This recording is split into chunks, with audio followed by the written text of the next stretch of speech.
Good morning and welcome to the Unitarian Universalist Church of Kent. I am Lori McGee, a member of this congregation and this morning's worship associate. I'm joined in welcoming you by Elaine, Yehle, Bowen, who is leading worship today. Thank you for joining us this morning as we gather virtually once again, a spiritual community that seeks to be diverse and inclusive as we inspire love, work for justice, and grow together in community. Whoever and wherever you are this morning, we welcome you. May our time together be filled with joy, with belonging, with hope, and with the promise of who we can be together. We extend a special welcome to our visitors. Thank you for worshiping with us this morning. Visitors, if you would like to know more about our church and being known to us, please contact our administrator to be added to our e-news list or to be welcomed by our welcome team. I also want to express gratitude to the team leading worship remotely, including those who won't be on camera.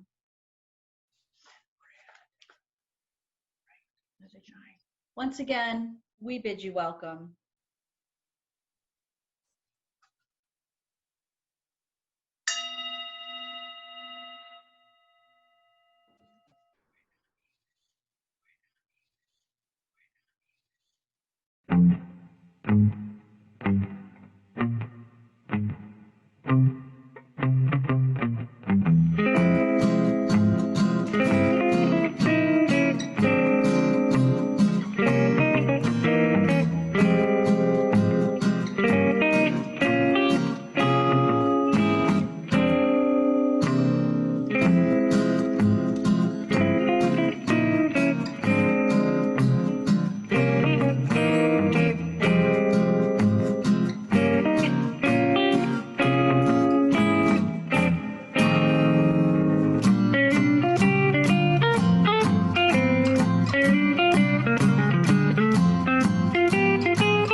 Why, the rabbi asked, why are you here?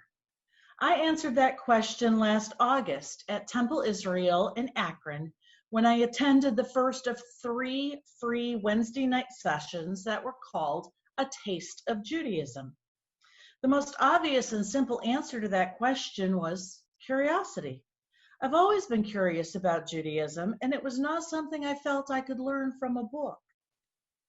After those 3 classes were over, I registered for an 8-session course called Introduction to Judaism that would meet one Sunday morning a month from September through April.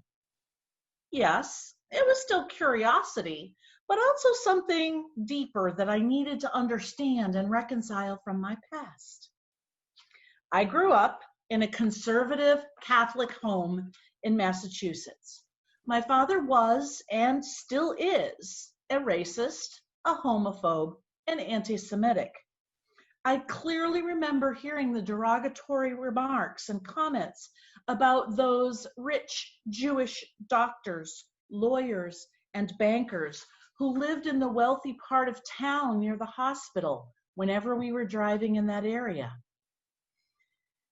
I remember learning that to negotiate a better price on a car or on a product or on a loan was to, quote unquote, Jew down the rate. I remember being 14 years old and having my first boyfriend. His name was Howard Levin, and I was forbidden to visit or call him because he was Jewish. Always a precocious reader, I vividly remember experiencing the Diary of Anne Frank, as well as reading the novel Exodus by Leon Uris. In my mid-teens, I felt so deeply for the Jews and the persecution they have endured for millennia. To express this feeling and knowing I would be severely punished for a Star of David, I began to wear a silver pendant with the Hebrew symbol Chai, like this one. Chai means alive or life. The toast in the title of this service, L'chaim, means to life. I could say fast forward 45 years, but I'll say slow forward 45 years. I am still on the journey to understand more about this ancient religion and my emotional affinity for the Jewish people. Come, let us explore and worship together. We join Unitarian Universalists across the country in lighting a chalice, a sign of life's beauty and wonder, a symbol of peace and hope, an invitation to continue our ongoing search for the light of truth within us and among us, and as a reminder that we are all interconnected in the great web of existence of which we are each a beloved part. Our reading for the chalice this morning is called There is a Mystery. There is a mystery within me, and try as I may, I cannot come to the end of it. It teaches me reverence for the unfathomable wonder at my core. Hidden one, you alone know the secret. Within the secret, within me. For are you not that secret? As Elaine and I light our shared chalice, I invite you to light your home chalice.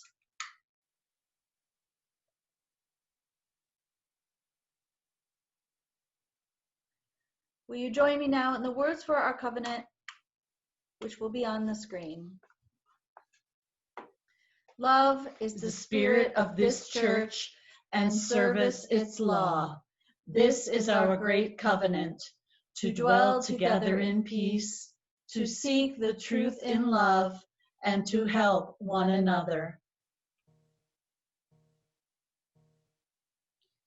In the spirit of deepening our connections, creating a sense of belonging, and offering each other support and compassion as our life's journeys as individuals and as a community continue, we take time now to share our joys and concerns, our struggles and achievements, our hopes and dreams with one another.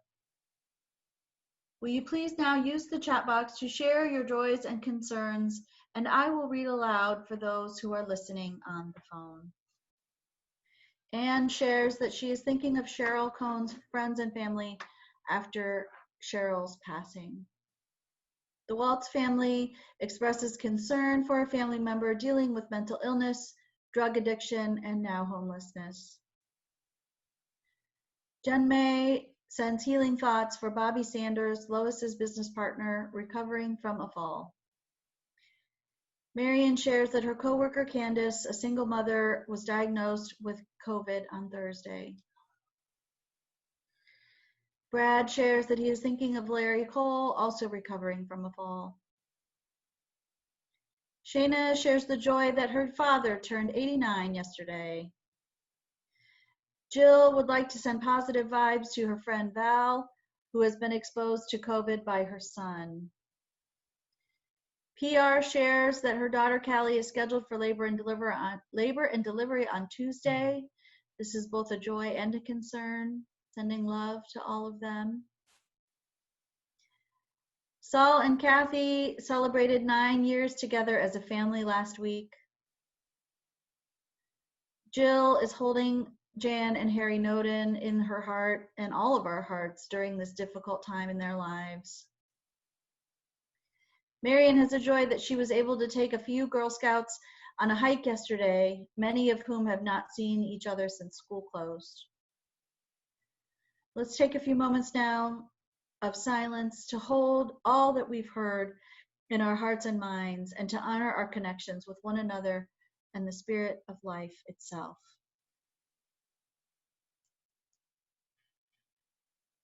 Please join me now in the spirit of prayer.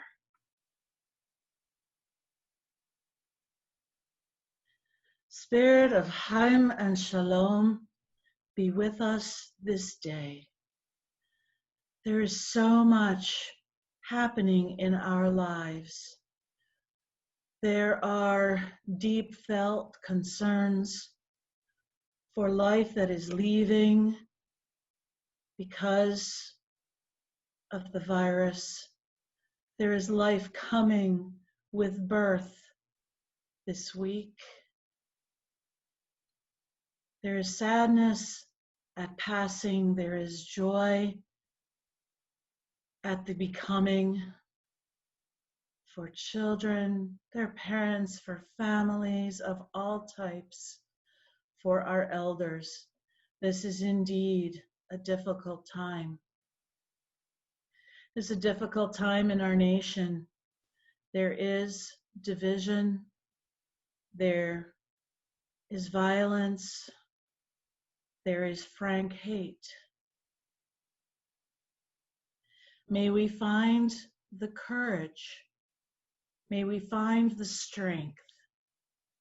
May we find the faith to get through this and see what a better world we can make if we try and understand each other and we try and work together.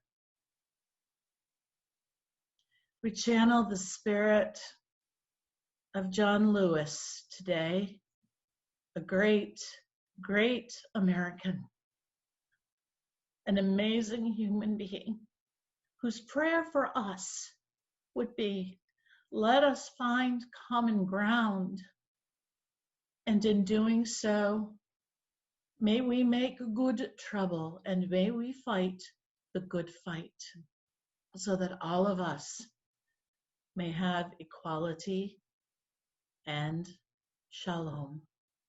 Amen.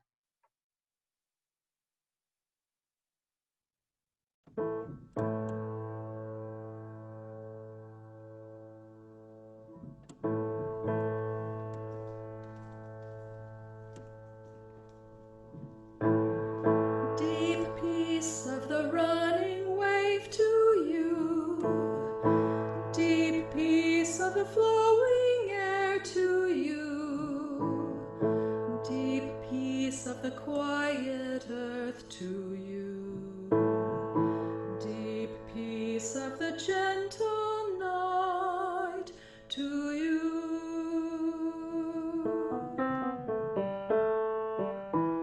Shalom, shalom. May your heart be full, may your mind be whole. Shalom, shalom. May you find sweet peace, deep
priceless pearl, may you find shalom. Bring peace to the world we love. May you have shalom. Bring peace to the world we love, to the world shalom.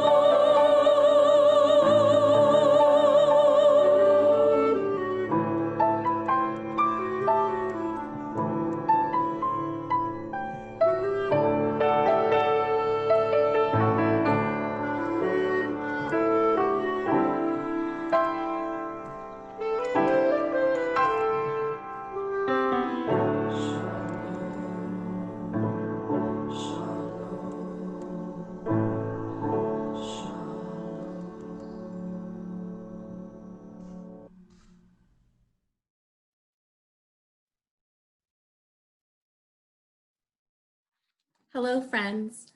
Good morning. It's wonderful to see you. Thank you to Katie and Heather. That was just amazing and beautiful. Thank you so much. Today in our Time for All Ages, we are going to talk about peace. Peace is a concept that bridges many different religious traditions and cultures. In Unitarian Universalism, our sixth principle states that we believe in working for a peaceful, just, and free world.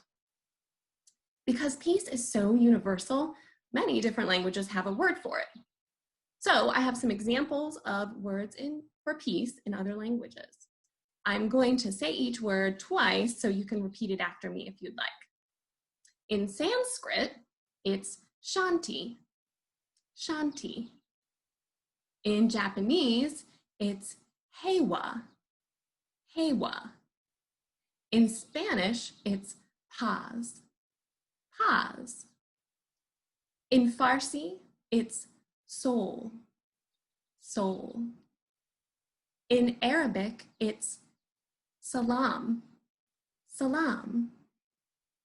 In Hebrew, the language spoken by many Jewish people, it's shalom. In most of these languages, the meaning of the word peace means so much more than just no war.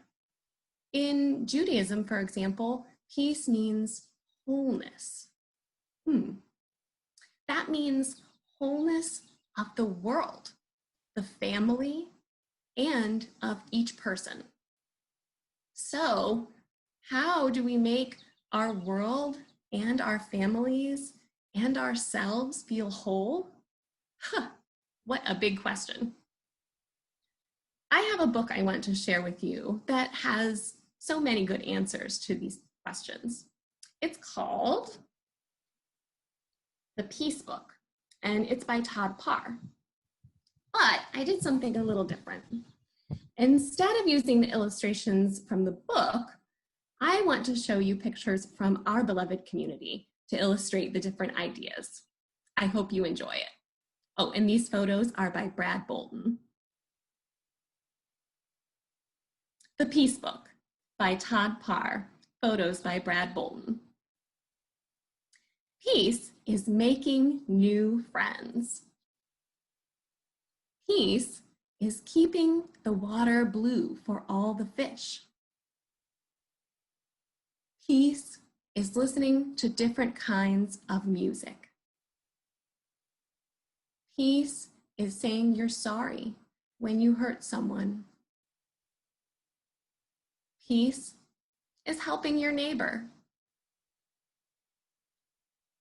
Peace is reading all different kinds of books. Peace is thinking about someone you love.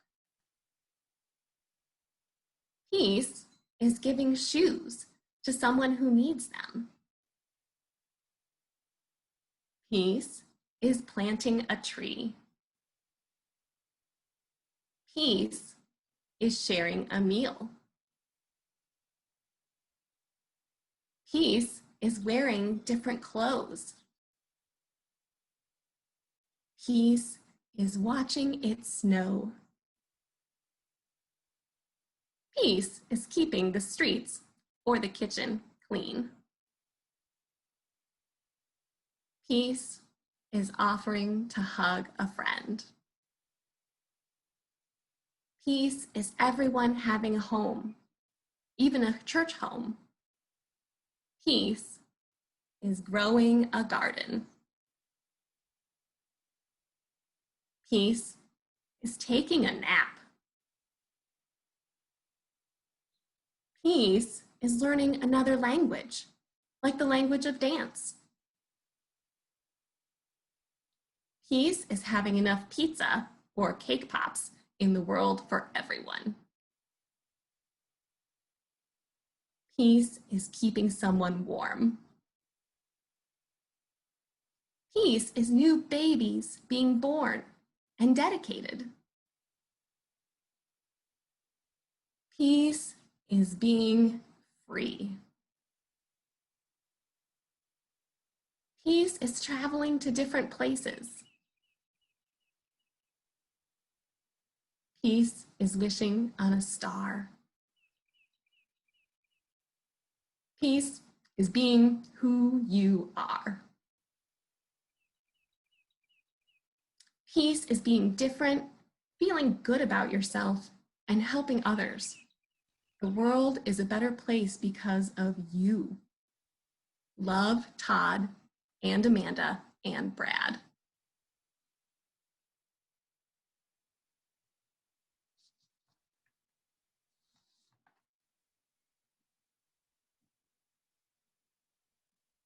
May it be your will, Adonai, our God and God of our ancestors, that you abolish all wars and bloodshed from this world and extend a great and wonderful peace in the world. Nations shall not lift up the sword against one another, neither shall they learn to make war anymore. May all the inhabitants of this universe acknowledge the one great truth, that we have not come into this world for friction and dissension, nor enmity and jealousy and vexation and bloodshed. We have come into the world solely that we might know you, eternal blessed one. And therefore have mercy upon us, that through us the written word will become a reality.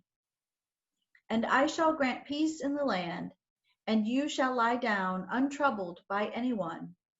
I will give land respite from vicious beasts, and no sword shall cross your land. But let justice well up like water, righteousness like an unfailing stream. For the land shall be filled with devotion to Adonai as water covers the sea. Our second reading is called The Old Testament Concept of Shalom. The webbing together of God, humans, and all creation in justice, fulfillment, and delight is what the Hebrew prophets call Shalom.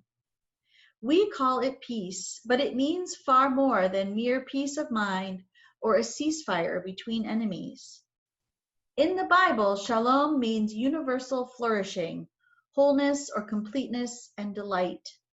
A rich state of affairs in which natural deeds are satisfied and natural gifts fruitfully employed, a state of affairs that inspires joyful wonder as its creator and savior opens doors and welcomes the creature in whom he delights.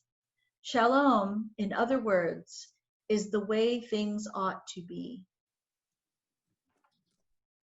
When I go to the beach, I don't walk into the water at full stride and dive in. I'm one of those people who needs to take my time. I stick my toes in, and then I slowly move forward to my ankles and then to my calves, and so on, as I gradually get adjusted to the change in feeling and the temperature of the water. Deciding to go to Temple Israel last summer was a bit out of character for me. It was a dive in, which is not to say I wasn't a bit nervous. I had never been to a synagogue before. I didn't know anyone. Although I had heard Rabbi Brown speak at the Unitarian Universalist Church of Akron once, but I summoned my courage, found it, which is, if you don't know where Temple Israel is, it is on Route 18 in the Montrose area of Akron, behind the Barnes and Noble. So easy enough for me to find. I summoned my courage and I walked in ready to learn. At first, it seemed like I had landed in a place where everyone knew the language except me. And truly, that was the case. Unfamiliar terms came at me left and right. I took copious notes. I asked a lot of questions and was feeling a bit over my head and out of my element at the end of the first class. So much to understand, to digest, and to ruminate on. On the second Saturday in October, within the first 10 to 15 minutes, I raised my hand and asked Rabbi Brown, could we please stop for a minute? I was having trouble with the God talk. It was getting a little bit uncomfortable for me. It seemed as if I were to continue with this study, I was going to need to accept the definition of God as a patriarch, as ruler of all. You know, kind of that big guy in the sky who makes all the decisions and all the rules and guides all of what happens in life. Rabbi asked me, what was my understanding, my interpretation of God? And the first thing that came to my mind was responding with the word love. He paused and smiled and then commented very kindly how very you that was of me, and that there were many in his congregation who would not disagree. The theological field now felt a little bit more even. And it seemed to me an awful lot like our third principle, acceptance of one another and encouragement to spiritual growth. There were some nuts and bolts I needed to learn, such as the Hebrew Bible is called the Tanakh, or the Holy Scriptures. It includes the Torah, which are the 5 books of Moses, Genesis through Deuteronomy. The midsection is the Nevi'im, which are the books of the prophets. And I did not know this, there are 7 major prophets and 12 minor prophets, Joshua through Malachi. And then there is the third section, the Ketuvim, which are the writings, or Psalms through Chronicles 2. Living a good Jewish life is not merely studying the Torah or the readings in the Tanakh. It is an attempt to understand the word and will of God as one part, but the other pieces include regular participation in avodah, or worship. Worship is considered an art form that will bring one to prayer. Prayer is a look into oneself and realizing a need to be changed through introspection and conversation with God. The third aspect of living is a commitment to Gemilut Hasadim, or acts of loving kindness. Rabbi David Horowitz stated that Jews consider charity as a commandment. In the Torah, there are listed 613 mitzvot, or holy obligations. These holy obligations are not meant as punishment, but as aspirations to live by, not to die by. He explained that the books of the prophets, the Nevi'im, are the conscience of the people Israel, with much commentary on social justice in the book of Amos and on justice in Deuteronomy. One could interpret this through the lens of our sixth principle, the goal of world community with peace liberty, and justice for all. There are several religious terms that some UUs have a little bit of difficulty with. The discussions we had in class about what holy and blessing mean were some of the most personally meaningful for me. Kodesh. What is holy? The working definition per Rabbi Brown was to set something aside and make it special or significant. Nothing is holy in and of itself. We are able to create something holy or ascribe holiness to it through baracha or blessing. Blessing brings holiness to life. In our November session, the cantor explained that the purpose of blessing is twofold. It is an expression of gratitude to God and also to bring the divine into your life. There are abundant blessings in Judaism, and many in the class joked about there being a blessing for everything. A blessing for lighting candles, one for sanctifying wine, pretty much a blessing for all aspects of their lives. To Jews, there is deep meaning in the ritual of blessing.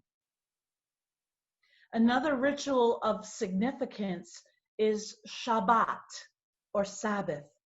We'll explore that through our UU lens after a brief interlude.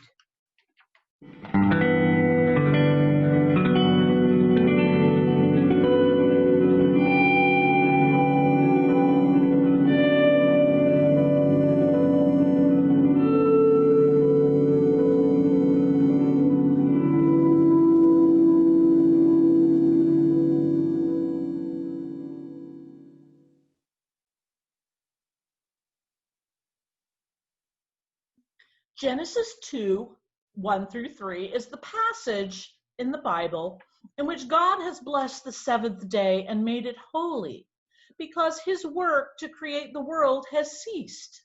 It is time to rest.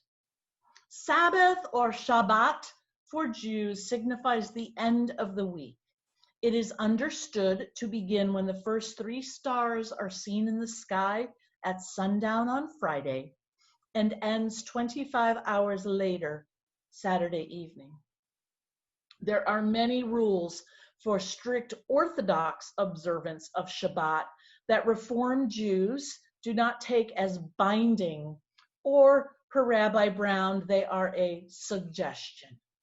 It is acknowledged that to make Shabbat in this world is not easy, and Reform Judaism asserts that a Judaism frozen in time cannot coexist effectively with those living in modern times. The seventh day is Kadash, a separate time, a time to discern what is truly important and to do things differently than on the previous 6 days of the week. Rabbi Brown led us in exploration how we can each make our own Shabbat. For some, it includes attending temple on Friday evening, followed by a traditional Shabbat meal. But for others who may need to work or attend to other family obligations, Shabbat can be observed by creating special time for the individual or family to spend in contemplation or participating in a mitzvot, an act of loving kindness. Many UUs create their own Sabbath away from this 1 hour each Sunday we come together.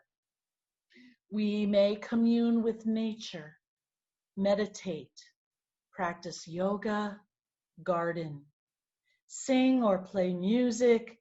We write, we read, we do the work of social justice. Sometimes my Sabbath looks like deep reading or knitting on a Friday night in the quiet of my living room after the house is at peace. Sometimes, like yesterday, it looks like sitting on a beach or standing in the cool water of Lake Erie with my eyes closed and I am in reverie and prayer. I wonder what your Sabbath might look or feel like.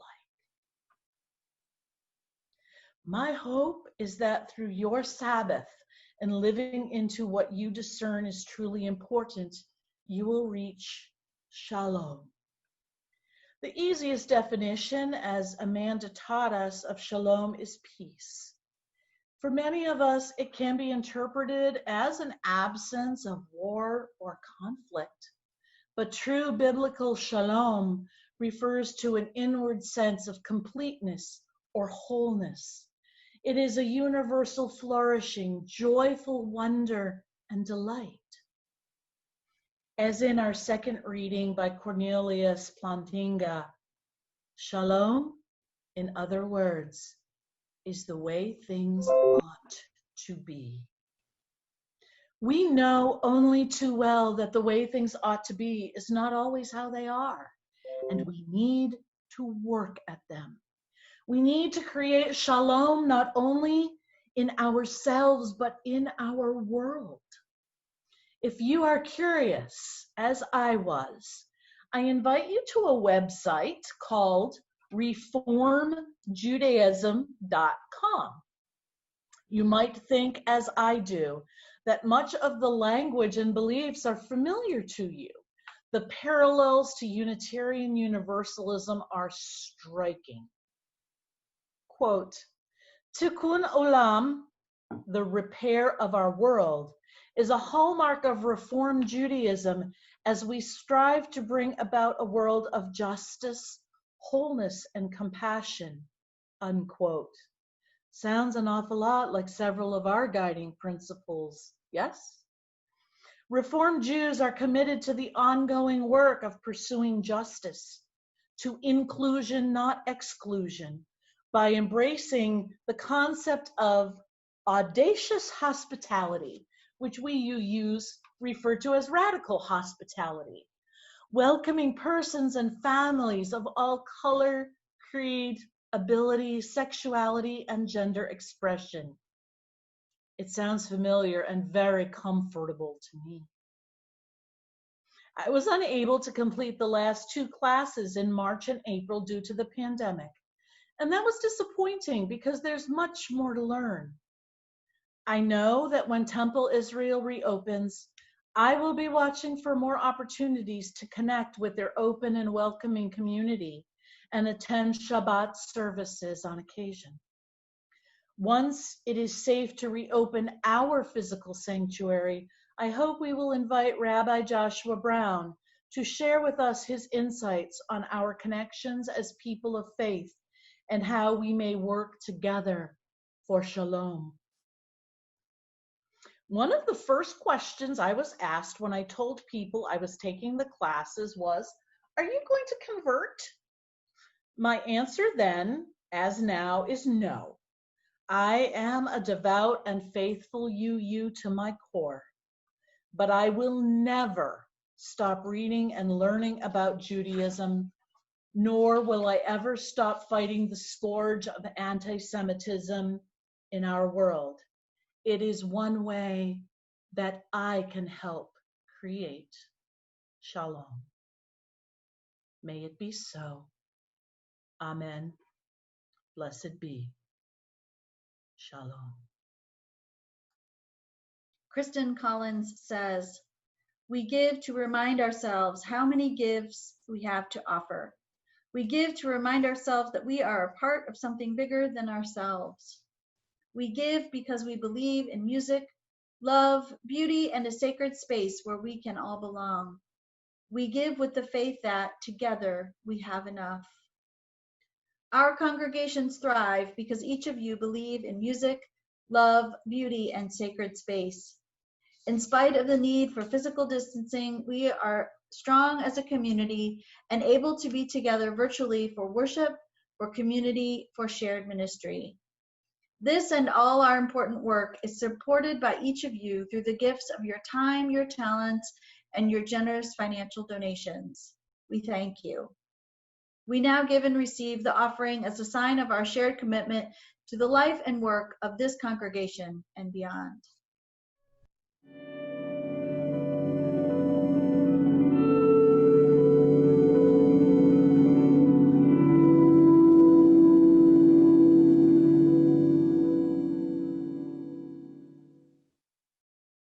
Please join me in the words for extinguishing our chalice. We extinguish this flame, but not the light of truth, the warmth of community, or the fire of commitment. May we carry these in our hearts and minds until we are together again. Source of peace, sovereign of peace, establish peace among your people Israel, and let there be an ever-increasing peace among all peoples. May there be no more hatred, rancor, strife, or conquest between one human being and another. Let there be only love and a great peace among us, so that each one of us may know the love of the other, until we are able to come and gather together, every person with another, so that we may speak one to another, so that we may explain one to the other your truth. God, you are peace, and from you comes peace. Source of peace, bless us with peace. Amen. Shalom.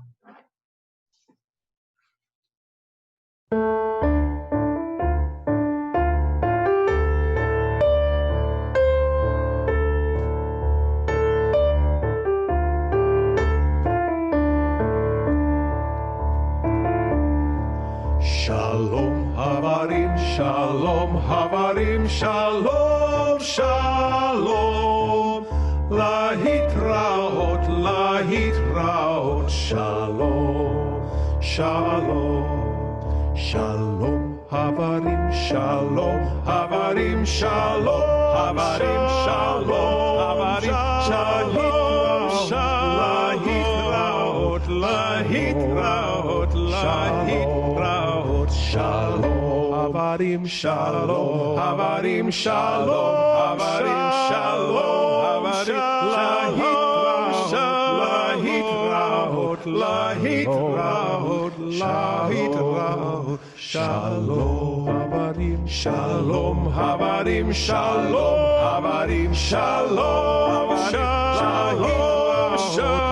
lahitraot, lahitraot, lahitraot. Shalom, shalom, shalom, shalom, shalom, shalom.